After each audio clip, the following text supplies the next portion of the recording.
засварын ажиллагаа бол 350 км үлдэхийг 50 км хийгээд дээрээс нь Эрдэнэтийн хэсгийн төмөр замын юу ороод хэсэг ороод садаа зам ороод нийтдээ 467 км замын хүчжүүлэх засвар хийх шаардлагатай байна. Şeyler bu zor terör üzerinde засвар ажиллая. Харин юунаас зам төр хөгжлийн яамнаас өгсөн чиглэлийн дагуу 230 сая доллар тусламжийн зээлийн асуудал яригдж байгаа юм. Şey bu zor terör örgөтийн байсан. Зон тэр бом өрөвлийн хэлээс Засгаар ороод юу болсон бэ? 100 тэрбум өрөвлгээс үүдээ чажаасаа ерөөсө боломж нь 400 сая доллартай тэнцэх өрөвлийн зээл иймд боломж байна. Энийг асуудал ярих. Зээлийн нэмэгдэнд харуулахгүй бол 3 жил дараалал 400 ба тэгээд тэр нь 200 тэрбум болох юм гэсэн. Техник чинь 400 гэсэн. Тэгээд 400 ч ягаа 200 гэж хэлсэн. Тэгээд бас зэрэг 90 саяны болохоор зэрэг цахилгаан станцын 2 генератор шинжилгээд 45 энэ бол яалтч бодоо үлгий давхын шаардлагатай. Хоёрдугаар 80 саяны батлан амлах юм явуулчихсан.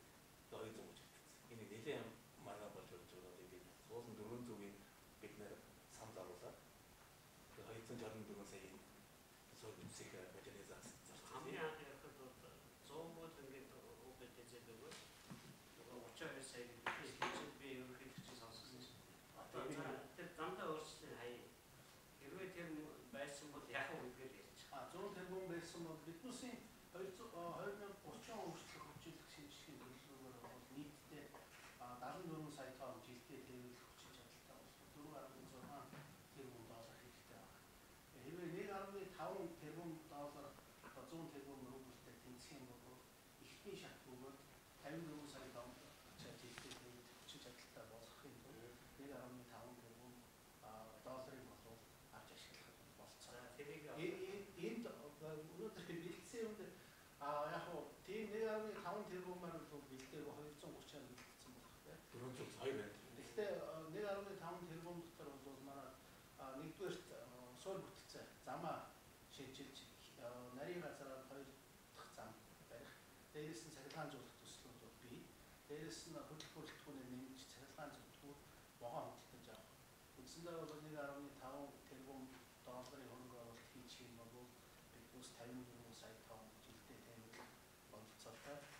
Өнөөдрийн ачааны өсөлтийн динамиктэй харьцуулаад үзэхэд 10 жил Улаанбаатар төмөрцөн дахиж хүчин чадлыг нэмэгдүүлэх шаардлагатай. Тийм гар хүрэхгүй гэсэн ийм үндсэндээ тооцоо бий.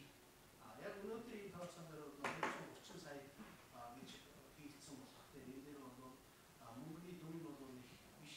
Хамгийн түрүүнд биднээс хамгийн санаа зовоож байгаа асуудал бол хугацаа ихэрсэн засвар хийдэг замууд гэсэн. Тэгэхээр болцоо байж байгаа яг тэр дээр нь одоо хязгаартай байсан 230 сая доллартай бол 467 км гол замынхаа засварыг хийн. Засвар бол юу болж байгаа юм гэхээр одоо зам төмөрийг 50 65 гэсэн хүнд зам төмөрөөр салхина. Төмөр бетон дээрээс үлдэн. Дээрээс нь чигчээсийн чулуун хайрын чигчээсээ. Одоо байж байгаа нотон дээр нь 50 шавар чигчээсийг боруулахаа энэ юу хэлэхээр биднээсийн гол дээр дараах даалтыг 25 тонн хүргэх юм. 25 тонн өнөөдрийн байдлаар биднээс ихэнхдээ 21 тонн байгаа. 4 тонноор нэмэгдэхэд бол хэтэрний жин нэмэгдэн 3 нэмэгдэн. Энэ 10 литрээр нь бол 11.68 сая долларын ашиглалтыг бодлоо жилдээ энэ 14 жил Транзитор тооцоосон. нийт. Энэ хамгийн гол асуудал энэ эдийн засгийн тооцооноос гадна аюулгүй байдал. Бидний аюулгүй байдал гэсэн. Одоо модон дэртэй хэдэн км? Модон дэртэй 467 гол замаар өшөө салаад байсан. Тийм. Энэ Улаанбаатар нэг. Тийм, Улаанбаатар энэ дээр бол яг хэд километр ямар участок дээр байж байгаа гэдэг нь. Дээрээс нь салхи Эрдэнэтийн төмөр салаа зам, хойд төмөр зам баригдах төсөл яригдаад тэр баригдчих юм бол манай салхи Эрдэнэтийн хэсэг бол нэг жоохон хөрөнгө оруулалт хийгээд өөрийнхөө нэвтрүүлэх чадлыг нийлж байгаа тэндээс гарах аваатын уурхаагаас гарах 10 сая тонныг оруулж ирэх гол зантаа нэг зайлшгүй хэрэгцээтэй ингээд 57,178 сая доллар төлөвлөсөн байна. Дээрээс нь багаараа төстэй дахиад би шуулгах гэдэг юм бол нэмэлтээс хоолтой улаанбаатарын одоо биднээс энэ хонхрын тойргууд гэж ярьдаг өсвөр гэдэг тэрийг тэгшилж одоо хоёр даваа давах альтернатив биднээс авдаг их байна. Түнш мас жингээ оруулах тэрийг арай ашиглалтын арай хөнгөн нөхцөл байдалд 8.875 сая доллар ийм л төсөл